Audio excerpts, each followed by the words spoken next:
For me, a remarkable trip must consist different activities so that you can engage in actively and also provide you cultural and historical information about the place that you travel to. Last Christmas, me and my family traveled through southern provinces and we learned a lot about the cultural traditions and how we can tell it different from the northern culture as we are. So we stayed in Saigon for the first 2 days with my sister, mother, and my father. And then we gathered with some other tourists and our guide and traveled to Benche, where we learned about local honey making method of the local people. And we visited the place that we people used to make coconut candies as well. And also we bought some candies as souvenirs. And then our next stop was Kansas City, which was a developing urban area. We had dinner on a cruise ship that sent us a full around the lake, and I was pretty upset that I couldn't spend much time there. We drove to Camo the next morning for several hours, as Camo is the edge of Vietnam. It is the lowest bottom point on the geographical map. And then we took photos with the monument that carved with the coordinates of the last point of Vietnam geographically. And we dined on crab dishes. Baguio was our next destination where we visited the house of the most wealthy man in the province, who was well known in the 19th for being really arrogant and so rich. His house consists two bedrooms, one for the hot climates and one for the cold seasons. My favorite part was when we came across a cajuput forest called Chasu, which was located in Anzang province. This forest was the film setting of the well-known Đất rừng phương Nam film, and we wandered around on a boat. Overall, unforgettable adventures was what we got from the trip as we dived deeper into remote southern provinces where it is rich of traditional multiculturalism, and we studied their ways of life, and also in the future I would like to visit that place again if I have a choice.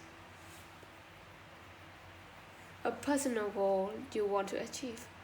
Having a personal goal in academic realms are really important to me as it determines my behaviors and studying progress on school.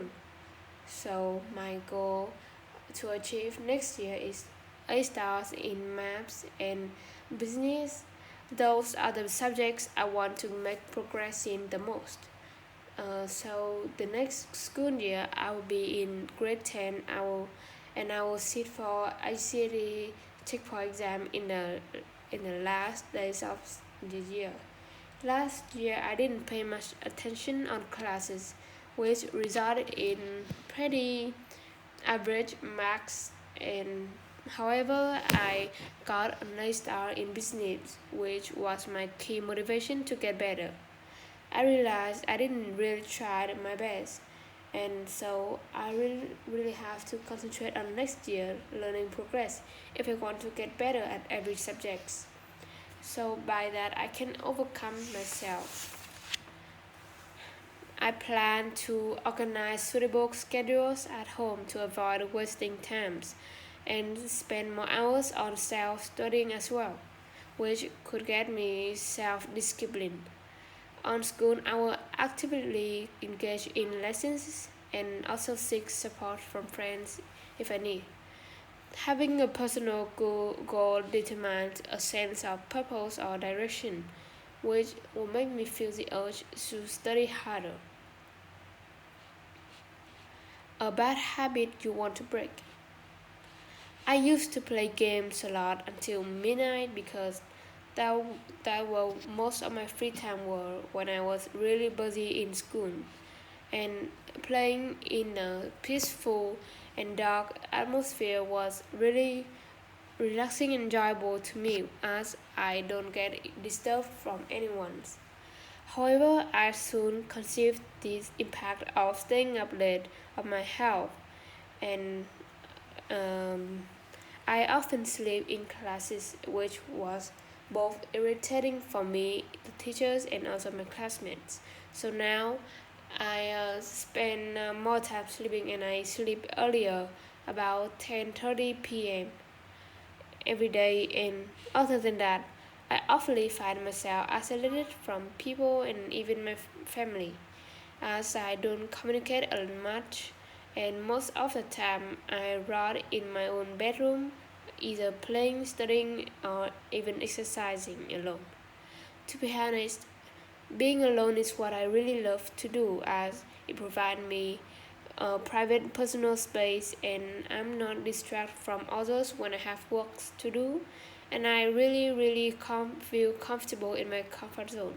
However, I soon recognize being on myself doesn't always benefit me, as I have to engage with few people to in order to develop myself, like getting in contact with classmates or families.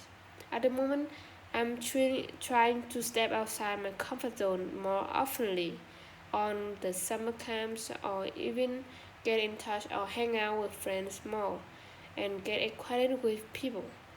In the future, I want to feel easier to start up a conversation with strangers that I find interesting. A social media influencer you admire. I frequently spend a lot of time on social media, as I have to communicate with my friends a lot more, like daily.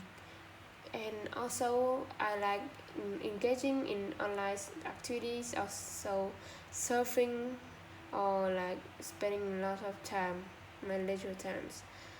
However, there doesn't seem to be a social media influencer that I really admire, because I watch a range of different contents, and I hardly um, preserve or like personally follow a specific person, and I don't feel the need to look up to a person just because they create entertaining or intriguing contents online for people, but I rather just playing around until I get bored and come back to the reality.